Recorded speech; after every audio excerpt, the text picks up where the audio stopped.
5G यानी 5 generation के show में अब वक्त है खबरों के सेंसेक्स का, यानी वो शो जिसमें हम आपको दिखाते हैं वो खबरें जिन पर पूरे दिन हलचल रहती है। खबरों के सेंसेक्स में आज कौन सी खबर बड़ी होगी, किस खबर पर पूरे दिन हलचल रहेगी, खबरों के सेंसेक्स में उस खबर की पूरी एबीसीडी। आज की सारी बड़ी खबरें आपको दिखाने के लिए हमारे साथ जुड़ेंगे देश भर में फैले हमारे रिपोर्टर, जिनकी रहती है खबरों के बाजार पर पैनी नजर। नैना। बिल्कुल, और खबरों के सेंसेक्स में आज वो कौन सी महत्वपूर्ण खबर रहेगी जान लेते हैं। सबसे पहले मेरे सहयोगी रविकांत से। रविकांत, आज आपके लिहाज से कौन सी खबर महत्वपूर्ण रह सकती है?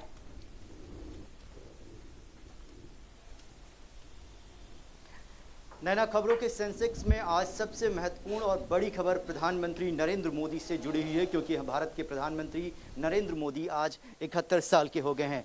मैं अपने वीडियो जर्नलिस्ट सौमित्रों से अनुरोध करूंगा, सबसे पहले यहाँ की तस्वीरें आपको दिखा देते हैं। ये भारतीय जनता पार्टी का केंद्रीय कार्यालय है। आप तस्वीरों में देख सकते हैं कि सेवा और समर्पण अभियान, भारतीय जनता पार्टी इस अभियान को प्रधानमंत्री नरेंद्र मोदी से जोड़कर देख रही है और ये 17 सितंबर से लेकर 7 अक्टूबर तक चलाया जाएगा। इसके साथ आपको ये भी बताएं कि बीजेपी मुख्यालय में एक प्रदर्शनी लगाई गई है, जिसमें प्रधानमंत्री नरेंद्र मोदी के जीवन से जुड़ी हुई तमाम बातों को आम जनता के सामने रखा गया है। नैना, सबसे महत्वपूर्ण बात यह है कि 17 सितंबर से लेकर 7 अक्टूबर तक बीजेपी ने इस अभियान को क्यों रखा, तो इसके पीछे की भी सबसे बड़ी वजह यही है कि 7 अक्टूबर यानी 20 साल पहले जो तत्कालीन प्रधानमंत्री हैं वो गुजरात के मुख्यमंत्री थे और सार्वजनिक जीवन में इतने महत्वपूर्ण पदों पर रहते हुए उनको 20 साल पूरे हो गए। इसीलिए 20 दिनों तक ये कार्यक्रम चलाया जाएगा। और इसके पीछे की सबसे बड़ी वजह यह है कि जिस तरीके से कोविड काल में प्रधानमंत्री ने पूरी दुनिया के सामने एक एग्जाम्पल सेट किया कि किस तरीके से महामारी से लड़ा जाता है, अपने लोगों को बचाया जाता है, तो अलग अलग राज्यों में अलग अलग तरीके के कार्यक्रम यहाँ पर आयोजित किए जा रहे हैं। आज बीजेपी मुख्यालय में जो भारतीय जनता पार्टी के राष्ट्रीय अध्यक्ष जेपी नड्डा हैं वो लगभग 11 बजे आने वाले हैं और यहाँ पर ब्लड डोनेशन कैंप चलाया जाएगा। इसके साथ ही बीजेपी के जितने भी समर्थक हैं, कार्यकर्ता हैं, उनसे ये अनुरोध किया गया है कि आज मैक्सिमम नंबर्स में वैक्सीनेशन कराएं। एक टारगेट बीजेपी सेट करना चाहती है कि लगभग आज 1.5 करोड़ के ऊपर वैक्सीनेशन कराया जाए। तो लगभग 20 दिनों तक प्रधानमंत्री के जन्मदिन से जुड़े हुए कार्यक्रम अलग अलग राज्यों में चलाए जाएंगे, बीजेपी के मुख्यालय में चलाए जाएंगे और तमाम भारतीय जनता पार्टी के जो बड़े नेता हैं वो सुबह से प्रधानमंत्री नरेंद्र मोदी को जन्मदिन की बधाई दे रहे हैं। ये बाहर की तस्वीरें हैं, अंदर जो है एक प्रदर्शनी लगाई गई है। इसके साथ ही वहां पर ब्लड डोनेशन कैंप के लिए तमाम अरेंजमेंट किए गए हैं। 11 बजे जेपी नड्डा इस कार्यक्रम की शुरुआत करने जा रहे हैं। बारे में आपने बता दिया, लेकिन जो प्रधानमंत्री नरेंद्र मोदी के फैंस हैं, उनके वेल विशर्स हैं, वो उन्हें अगर विश करना चाहते हैं तो क्या आपके जरिए विश कर सकते हैं? इस बारे में कोई जानकारी हमारे पास?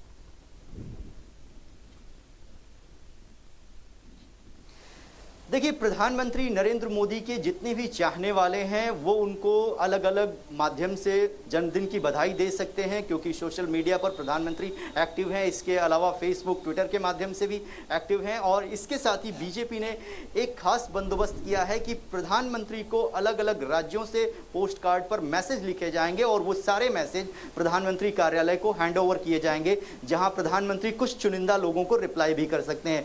तो प्रधानमंत्री अपने लोगों से लगातार अलग अलग माध्यम से कनेक्ट रहते हैं। आज जन्मदिन के मौके पर जितने लोग उनको जन्मदिन की बधाई दे रहे हैं उसमें से कुछ लोगों को वो रिप्लाई भी करते हैं। हालांकि मैक्सिमम लोगों को रिप्लाई करना पॉसिबल नहीं है उनके लिए, लेकिन उनका ऑफिस और उनकी टीम मैक्सिमम लोगों में से कुछ चुनिंदा लोगों को चुनती है और उनको रिप्लाई भी करती है। तो यानी बीजेपी की तो पूरी तैयारी यहाँ पर हो गई है प्रधानमंत्री नरेंद्र मोदी का जन्मदिन मनाने की, और विपक्ष की क्या तैयारी वो भी पता चल ही जाएगा। रंजीता हमारी सहयोगी हमारे साथ जुड़ चुके हैं। रंजीता, आपके पास क्या खबर है आज के लिए? बिल्कुल, देखिए, ये सरकार की तैयारी है और विपक्ष भी अपनी तरफ से तैयार है। कांग्रेस पार्टी की बात करूंगी और खासकर युवा कांग्रेस। आज प्रधानमंत्री नरेंद्र मोदी के जन्मदिन पर कांग्रेस पार्टी के अलग अलग फ्रंटल ऑर्गेनाइजेशन ने अलग अलग कार्यक्रम रखा है। 12 बजे युवा कांग्रेस की तरफ से राष्ट्रीय बेरोजगारी दिवस मनाया जाएगा। कांग्रेस का जो यूथ कांग्रेस का जो कार्यालय है रायसीना रोड में, वहां ये प्रोटेस्ट किया जाएगा।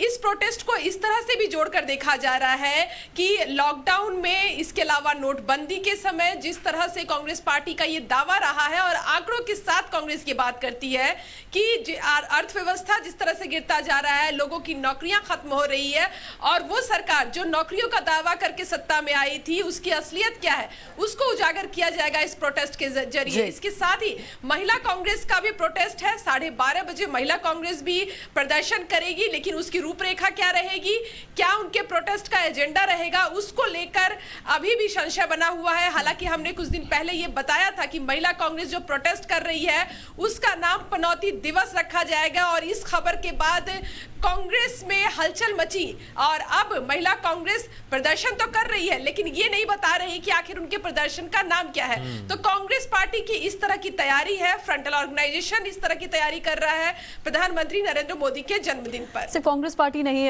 हिमांशु, कई पार्टियां तो ऐसी हैं, विपक्ष की पार्टियों की मैं बात कर रही हूं, वो कह रहे हैं कि जो मेगा रिकॉर्ड वैक्सीनेशन ड्राइव आज बर्थडे वाले दिन चलाने की बात हुई है, दरअसल बीते दिनों वैक्सीनेशन को धीमा कर दिया गया था ताकि रिकॉर्ड तोड़ आंकड़ा इनके बर्थडे वाले दिन सामने आए। ऐसे भी विपक्षी पार्टियों के बयान आ रहे हैं। अमित गौतम इस समय मेरे साथ मौजूद हैं। अमित, आपके वहां से क्या तस्वीर है और आज की खबरों के सेंसेक्स के लिहाज से क्या बड़ी खबर है? देखिए, आज के सेंसेक्स के लिए बड़ी खबर है कि आपको बता दें कि केंद्र सरकार की तरफ से कृषि कानून को पास किए गए को उसके विरोध में 1 साल पूरा हो चुका है। तो इसी मौके पर अकाली दल है वो प्रदर्शन कर रहा है, वो दिल्ली के गुरुद्वारा रकाबगंज से संसद की तरफ मार्च करेगा और आपको बताएं सुबह 10 बजे से ये मार्च शुरू होगा, लेकिन दिल्ली पुलिस ने इसकी इजाजत नहीं दी है। लेकिन इसके बावजूद भी अकाली दल मार्च करने के उस कृषि कानून के विरोध में मार्च करेगा। इस विषय पर हमारे साथ बात करने के लिए कुछ अकाली दल के नेता हैं। जी, सबसे पहले आपका नाम क्या है? पहले तो आपका धन्यवाद भी, आपने हमारा जो प्रोटेस्ट है उसकी कवरेज करने के लिए। मेरा नाम संदीप सिंह राजातुड़, जिला पटियाला, पंजाब से। आप ये बताइए कि आप जिस तरह से आप प्रोटेस्ट कर रहे हैं कृषि कानून के खिलाफ, लेकिन पुलिस ने आपको इसकी अनुमति नहीं दी है, तो भी आप फिर क्यों कर रहे हैं? ऐसे है, आज 1 साल हो गया, बॉर्डर पे हमारे जो भाई बुजुर्ग बैठे हैं, पार्टी की तरफ से श्रोमणी अकाली दल के प्रधान सरदार सुखबीर सिंह जी बादल साहब की तरफ से जो मैसेज किसानों और श्रोमणी अकाली दल के वर्करों को आज संसद में प्रोटेस्ट करने के लिए जो 3 बिल किसानों के खिलाफ जो मता उधर पास हुआ पार्लियामेंट में, उसके विरोध में यहाँ पे इकट्ठे हुए हैं। आप देखो कितनी बड़ी गिनती से पंजाब से हमारे जो भाईचारा इधर आया है। यहाँ बैरिकेड देखिए लगाए हुए हैं, सारी गाड़ियां हमारी पंजाब से जितनी गाड़ी है सभी को रोका जा रहा है, बसों को रोका जा रहा है, फिर भी लोग हमारे जो भाई हैं। मैं आपको दिखाऊं, ये काली पट्टी बांध के अकाली दल नेता जो हैं वो लगातार विरोध प्रदर्शन कर रहे हैं। मैं आपको दिखा दूं, इनके रोकने के लिए काफी पुलिस बल तैनात किया गया है। अब इधर भी 2 पुलिस फोर्स है, एक दिल्ली पुलिस और सीआरपी फोर्स तैनात किया गया है। आपको बता दें कि अकाली दल के ही पूर्व नेता और पूर्व केंद्रीय मंत्री हरसिमरत कौर, जिन्होंने संसद में जाके कृषि कानून के विरोध में इस्तीफा दिया था और आज प्रधानमंत्री का जन्मदिन में है और उसी के मौके पर भी वो आज वो कृषि कानून के खिलाफ विरोध प्रदर्शन के कार्यों में जुटे हुए हैं। जी अमित, बहुत शुक्रिया आपका जानकारी के लिए। आप नजर बनाए रखें, अपडेट्स के लिए आपके पास आएंगे। अकाली दल के नेता पहुंच गए, हालांकि प्रशासन की पूरी तैयारी है कि अकाली दल के कोई भी लीडर भीतर आ ना सके, लेकिन जो कुछ आ गए हैं वो प्रदर्शन करने के लिए तैयार हैं। अब रुक करते हैं शिवानी मिश्रा का, हमारे साथ जुड़ गए। शिवानी, आपके हिसाब से सबसे बड़ी खबर कौन सी रहने वाली है खबरों के सेंसेक्स में? देखिए, सबसे बड़ी खबर मुंबई से ये है कि सुबह 4:30 बजे के करीब बीकेसी एरिया में एक बिल्डिंग कोलैप्स हो गई है। तो जो ब्रिज है वो कोलैप्स हो गया है। आप देख पाएंगे तस्वीरों के जरिए कि किस तरह से ये जो पूरा ब्रिज का एक बहुत अहम हिस्सा है बड़ा, वो गिर गया, जिसके ऊपर 24 मजदूर मौजूद थे, साथ ही साथ 2 सुपरविजन करने के लिए सुपरवाइजर मौजूद थे। 14 जो मजदूर हैं वो घायल बताए जा रहे हैं, जिन्हें इमीडिएटली वीएन देसाई सरकारी अस्पताल में एडमिट किया गया। आप देख पाएंगे कि जो हिस्सा है ब्रिज का बहुत बड़ा वो गिर चुका है।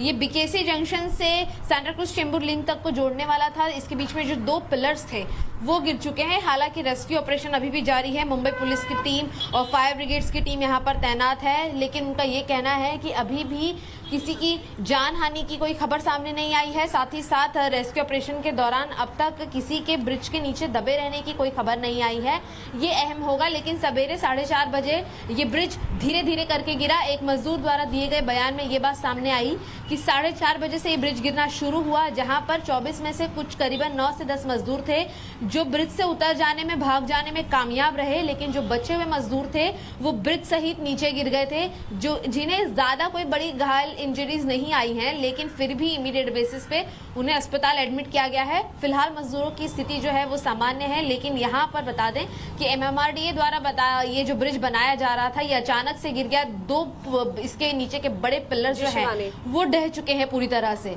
जहां पर अभी भी रेस्क्यू ऑपरेशन जारी है। बिल्कुल, इतना बड़ा प्रोजेक्ट और इस तरह से यहाँ पर यह हादसा हुआ, आखिर क्या वजह है, ये फिलहाल जांच का विषय है।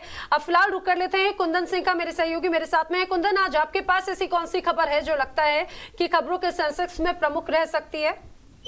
देखिए, आज की खबर भारत से है, और लेकिन अंतर्राष्ट्रीय स्तर की जो ऑर्गेनाइजेशन है SCO, जिसे संघाई कॉपरेशन ऑर्गेनाइजेशंस कहते हैं, उसकी आज एनुअल बैठक में प्रधानमंत्री 11:30 बजे संबोधित करेंगे, और ये वर्चुअल संबोधित करेंगे। और ये माना जा रहा है कि प्रधानमंत्री के संबोधन में खासकर ये साउथ ईस्ट एशिया में जो रिसेंट डेवलपमेंट हुआ है, जिसका इम्पैक्ट न केवल इस पूरे रीजन में बल्कि मिडिल ईस्ट और पूरे यूरोपियन और एशियन कंट्री में, अफगानिस्तान में जिस तरीके से तालिबान की सरकार बन रही है, उसको लेके ये कंसर्न जाहिर करेंगे। और मुझे लगता है कि इस बैठक के बाद प्रधानमंत्री के तरफ से जो कहा जाएगा तालिबान को लेके एक बहुत अहम कड़ी होगी, क्योंकि भारत ने अभी तक वेट एंड वॉच की पॉलिसी अपनाई है और बहुत साफ नहीं किया है कि आखिर तालिबान के मुद्दे पे भारत का क्या रुख रहेगा। और इसके बाद न केवल वो अपने देश और अफगानिस्तान में बन रही सरकार को लेके बल्कि पूरे रीजन को लेके क्या डेवलपमेंट प्रधानमंत्री कहते हैं, ये एक बड़ी खबर रहेगी, क्योंकि इसका एक न केवल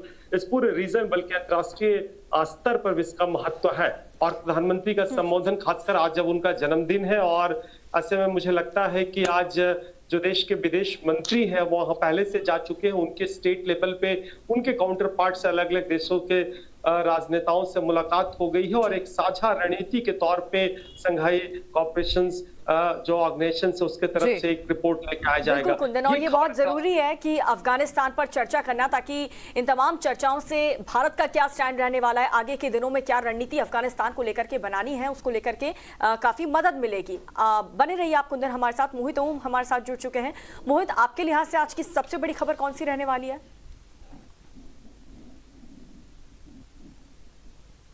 दिल्ली पुलिस की स्पेशल सेल ने जिन 6 आतंकवादियों को गिरफ्तार किया था, उनसे अब नए नए खुलासे सामने आ रहे हैं, और वो खुलासे बेहद हैरान करने वाले हैं। इनको टारगेट की लिंक दी गई थी, और इनको बोला गया था कि ऐसे टारगेट सिलेक्ट कीजिए जहां पे बड़े रेलवे ट्रैक्स हो, बड़े प्लेटफॉर्म्स हो रेलवे के, क्योंकि रेलवे का भारतीय अर्थव्यवस्था में क्या रोल है यह आतंकवादियों को साफ पता है, और वो रेलवे में धमाके करने की पूरी प्लानिंग में थे। और उनका यह भी कहना था अगर हम बड़े धमाके ना कर पाए तो भारत को आर्थिक नुकसान पहुंचाने के लिए बड़ी बड़ी फैक्ट्रीज में पूरे देश भर में आगजनी की जाए, जिससे वो फैक्ट्री जल के राख हो जाए और भारत को कहीं ना कहीं आर्थिक मोर्चे पर बड़ी चोट लगे। और जो 2 आतंकवादी पकड़े गए हैं जो पाकिस्तान से ट्रेनिंग लेकर आए हैं, ओसामा और जिशान, इनसे नए खुलासे सामने आए हैं कि मस्कट जो इलाका है, जो मस्कट के अंदर ISI ने अपने स्लीपर सेल्स को हायर कर रखा है, जिनको वो सैलरी देती है। उनका यह काम था कि लड़कों को पानी के जरिए पाकिस्तान भेजा जाए और वहां पर ट्रेन करके हिंदुस्तान भेजा जाए। और वहां जो ट्रेनिंग होती थी, जो गद्दावर पोर्ट पे फार्म हाउस है, वो पूरा ट्रेनिंग कैंप से कम नहीं था। वहां पे फायरिंग रेंज थी, फिजिकल ट्रेनिंग के अलग अलग जगह बना रखी थी, और बताया जाता था कि वहां पे 3 सेशन के अंदर ट्रेनिंग दी जाती थी। पहला सेशन एक मौलवी आके लेता था, जिसमें वो जो दूसरे धर्मों के खिलाफ जो हिंसक वीडियो है वो दिखाते हैं, जिसमें दिल्ली के दिल्ली का दंगा हो गया, गुजरात दंगा हो गया, मुजफ्फरपुर दंगा हो गया, ऐसी वीडियो देख के लड़कों को भड़काया जाता था। तो दूसरा जो सेशन होता था उसमें ISI के अधिकारी आते थे और बताते थे कैसे टारगेटों को चूज करना है और कैसे हथियार चलाने। और तीसरा जो सेशन था वो फिजिकल ट्रेनिंग का सेशन होता था, जो पाकिस्तान आर्मी के लोग उनकी लेते थे। तो इस तरीके से वहां पे ट्रेन किया जाता था, और इस पूरे मॉड्यूल पे अब पूरे देश भर में चर्चा हो रही है। और आज दिल्ली पुलिस के मुख्यालय में कई जो ATS हैं, कई स्टेट के ATS चीफ, उनको आज कॉन्फ्रेंस होगी, जिसको खुद दिल्ली पुलिस के चीफ जो है राकेश अस्थाना, वो आज उसको हेड करेंगे। और इस पूरे मॉड्यूल पर चर्चा की जा रही है किस तरीके से दोबारा से ISI और अंडरवर्ल्ड का गठजोड़ हुआ है, जो भारत में बड़े धमाके करने की प्लानिंग में था और भारत को काफी नुकसान पहुंचाने की प्लानिंग में था। जी बिल्कुल, हम इस बात को ये समझा जा सकता है कि 12 से ज्यादा राज्यों के ATS अफसर अगर जुड़ रहे हैं, और ये जब मॉड्यूल तोड़ा गया है तो किन किन राज्यों में इन्होंने अपने पैर पसारे होंगे, कहां कहां पर ये प्लानिंग कर रहे होंगे, और ना जाने कितने लोगों की गिरफ्तारी होगी, ये भी पता चल जाएगा। हिना गंभीर हमारी जो सहयोगी हमारे साथ जुड़ चुकी हैं। है ना, आपके पास कौन सी ऐसी खबर है जो आज छाई रह सकती है? जी, सबसे अहम खबर है दर्शकों के लिए और ये है पेट्रोल और डीजल के दाम को लेकर। अभी अगर बात करें तो पूरे देश में पेट्रोल और डीजल के दाम जो है वो आसमान छू रहे हैं। कई जगह पे पेट्रोल इस वक्त जो है 100 रुपए से भी ऊपर प्रति लीटर पर बिक रहा है। और आज की जो जीएसटी काउंसिल मीटिंग होने वाली है लखनऊ में, जहां पर मैं इस वक्त मौजूद हूँ, वहां पर ये मुद्दा जो है डिस्कस होने वाला है। अभी जितनी बार भी पेट्रोल और डीजल के दाम बढ़े हैं तो सरकार की तरफ से बस एक ही आर्ग्यूमेंट आया है कि हम टैक्स कम नहीं कर सकते हैं, इसको अगर दाम को कम करवाना है तो इसको जीएसटी के अंदर लाना ही होगा। तो अभी भी जो है स्टेट्स ने खुद से इनिशिएटिव नहीं लिया था इस प्रपोजल को जीएसटी काउंसिल के एजेंडा में डालने का। हालांकि केरला हाई कोर्ट ने जून में एक ऑर्डर दिया था, उसके तहत इस प्रपोजल को ऑफिशियली लाया गया है। तो ये आज की सबसे अहम खबर होने वाली है। अगर स्टेट्स और सेंटर मान जाते हैं पेट्रोल और डीजल को जीएसटी के अंदर लाने में, तो आप देखिए जो आप 101 रुपए, अगर दिल्ली में है आप 101 रुपए 1 लीटर के पेट्रोल के लिए अगर देते हैं तो ये कीमत आपकी 75 रुपए प्रति लीटर हो सकती है ना। सुबह सुबह बहुत अच्छी खबर आप ये बता रही हैं, देखने में तो बहुत सुहानी ये खबर लग रही है, लेकिन हकीकत में तब्दील हो पाएगी कि नहीं हो पाएगी, इस पर संशय की स्थिति बरकरार है। फिलहाल चांसेस कितने हैं यहाँ पर, क्योंकि लोग जो हैं वो ये जानना चाहते हैं कि कितने चांसेस हैं। अच्छी खबर तो सुन रहे हैं, लेकिन अमल में आएगी कि नहीं? देखिए, मैं तो ये कहूंगी कि उम्मीद पर दुनिया कायम है और हमारे दर्शकों को भी उम्मीद रखनी चाहिए। टाइम्स नाउ ने भी ये टाइम्स नाउ नवभारत की है कि समय आ गया है इस बड़े फैसले का और सरकार को ये फैसला ले लेना चाहिए। लेकिन अगर हम हकीकत, जमीन पर जो हकीकत है उसकी बात करें तो केरल एक ऐसा राज्य है जो इसको जो है अपोज करने वाला है, वो इसके फेवर में नहीं है।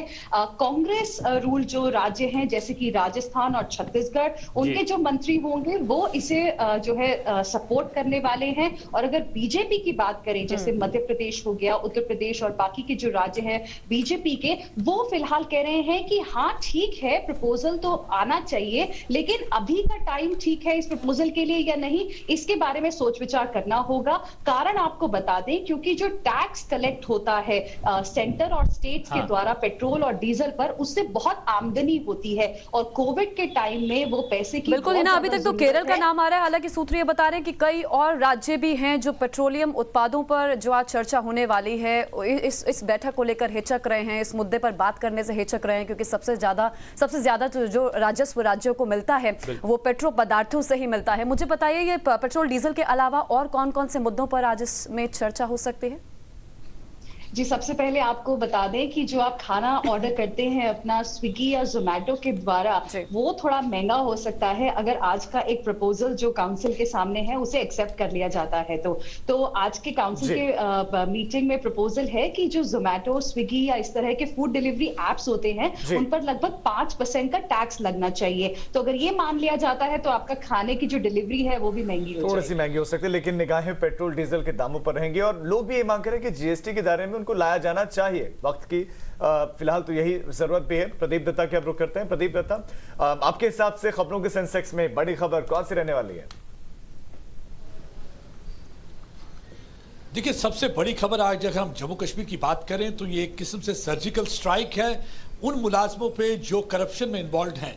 इस बार सरकार की तरफ से एक ऑर्डर आया कि जैसे कि पहले अगर किसी को पासपोर्ट लेना होता था तो उसे पासपोर्ट के लिए सीआईडी वेरिफिकेशन बहुत ज़रूरी थी, लेकिन अब एक और ऑर्डर आया है जिसमें कहा है कि विजिलेंस क्लियरेंस भी बहुत ज़रूरी है। विजिलेंस क्लियरेंस इसलिए ज़रूरी है क्योंकि एंटी करप्शन ब्यूरो ने सरकार से कहा कि बहुत सारे ऐसे मुलाजिम हैं जिन्होंने सरकार का पैसा गबन किया और वो पासपोर्ट के लिए अप्लाई करते हैं और देश से बाहर चले जाते हैं। कईयों ने करोड़ों के हिसाब से संपत्ति बनाई हुई है, कईयों ने करोड़ों के हिसाब से पैसा गबन किया हुआ है। तो इसलिए उन करप्ट ऑफिशियल्स के अगेंस्ट गाज कसने के लिए सरकार ने एक ऑर्डर निकाला कि आपको अगर पासपोर्ट के लिए अप्लाई करना है तो विजिलेंस क्लियरेंस बहुत जरूरी है। विजिलेंस में कईयों के बहुत सारे केसेस चल रहे हैं, कई मुलाजमों के केसेस चल रहे हैं, तो मतलब कि उन पे भी एक शिकंजा कसा जा रहा है ताकि वो जो लोग मुलाजिम करप्शन में इन्वॉल्व हैं उनको किसी भी तरीके से बाहर जाने की अनुमति ना दी जाए, उनको पासपोर्ट ना दिया जाए। पहले ये होता था कि आपके एंटीसीडेंट चेक किए जाते थे, सीआईडी वेरिफिकेशन होती थी कि अगर आप किसी भी देश विरोधी गतिविधि में इन्वॉल्व होते थे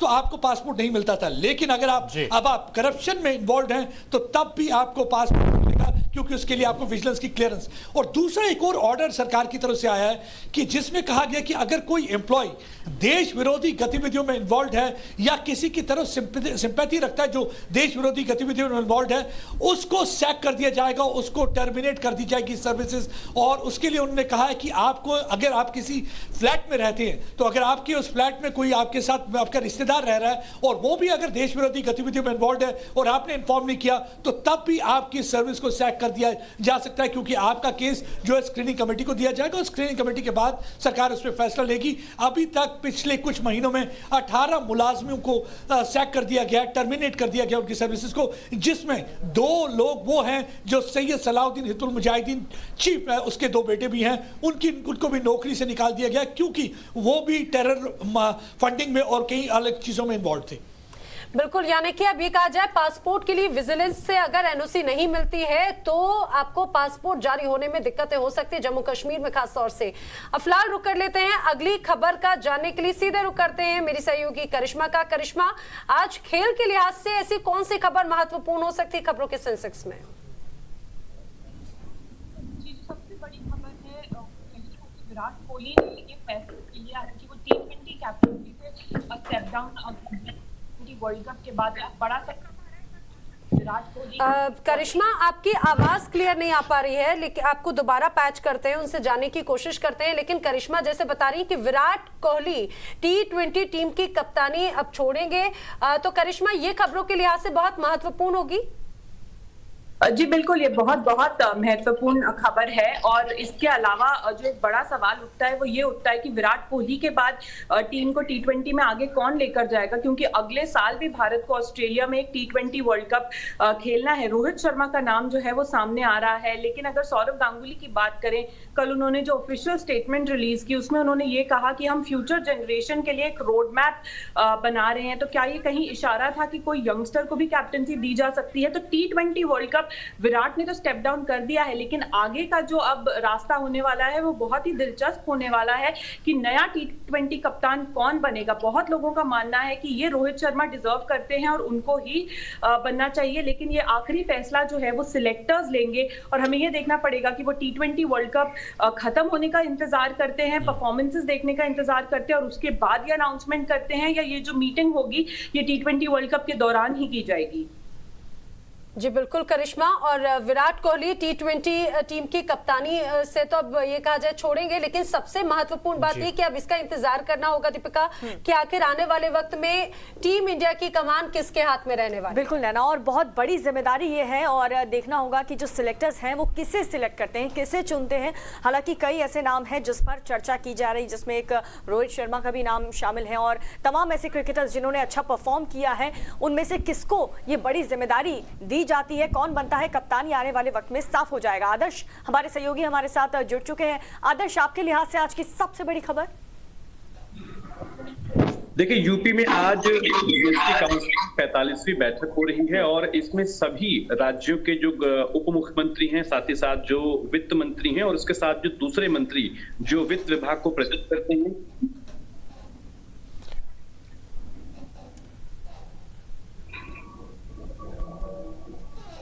जी आदर्श। आदर्श, आप अपनी खबर बता रहे थे,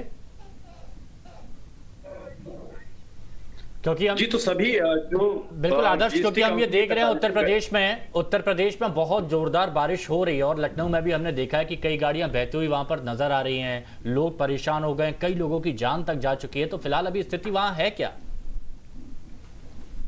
देखिए, अभी भी स्थिति कई इलाकों में खराब है और जिस तरीके से लगातार पिछले 24 घंटे से बरसात हो रही थी, उसकी वजह से लखनऊ के जो पॉश इलाके थे, चाहे वो हम विधानसभा की बात करें या फिर जो होटल से ताज होटल है उसके आसपास के इलाकों की बात करें, सभी जगहों पर पानी भरा हुआ था। कई ऐसे घर थे, मकान के इलाके थे जो पूरी तरीके से डूब गए थे। ऐसे में लोग बड़े परेशान थे। हालांकि आज सुबह से बरसात बंद है, ऐसे में जो बरसात का पानी रुका हुआ था वो धीरे धीरे निकल जरूर रहा है, लेकिन कहीं न कहीं जो संगठन है उसकी भी एक तरीके से पोल खुली है और उसको लेकर सरकार लगातार लोग जो है वो खुश भी रहेंगे।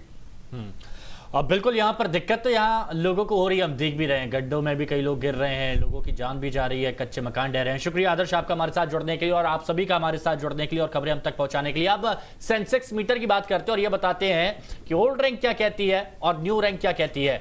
और खबरों के सेंसेक्स में ये वो खबर थी जो हमने आप तक पहुंचाई कि एससीओ मीट में पीएम मोदी का संबोधन होगा, कृषि कानूनों के खिलाफ अकाली का प्रदर्शन हो रहा है, पीएम के बर्थडे पर बिग वैक्सीनेशन ड्राइव चल रहा है, कांग्रेस आज बेरोजगारी दिवस मना रही है और आतंक के खिलाफ आज एंटी टेरर एक कॉन्फ्रेंस भी होने वाली है। और न्यू रैंक, ये दो रैंक हम आपको दिखा रहे हैं। पहले रैंक में सारी खबरें जिस पर हमने आज जानकारी हासिल की अपने सहयोगियों से और प्राथमिकता के हिसाब से किस खबर पर सबसे ज्यादा हलचल रहेगी, तस्वीरें आएंगी सबसे ज्यादा। प्रधानमंत्री के बर्थडे से जुड़ी वैक्सीनेशन ड्राइव आज चलाई जा रही है, देश भर में अलग अलग जगह कार्यक्रम है। वहीं एससीओ मीट पर भी नजर बनी है, प्रधानमंत्री का संबोधन वर्चुअली होने वाला है। बिल्कुल, उसके साथ अकाली दल का प्रदर्शन दिल्ली में, हालांकि पुलिस ने इजाजत नहीं दी है, सुरक्षा की पुख्ता इंतजाम है। और कांग्रेस, प्रधानमंत्री का मोदी का जन्मदिन है तो दूसरी तरफ कांग्रेस विरोध स्वरूप बेरोजगारी दिवस मना रहे हैं। अब एक 5 मिनट से ब्रेक का वक्त हो चला है, फौरन लौट रहे हैं, आप देखते रहिए टाइम्स नाउ, नव भारत।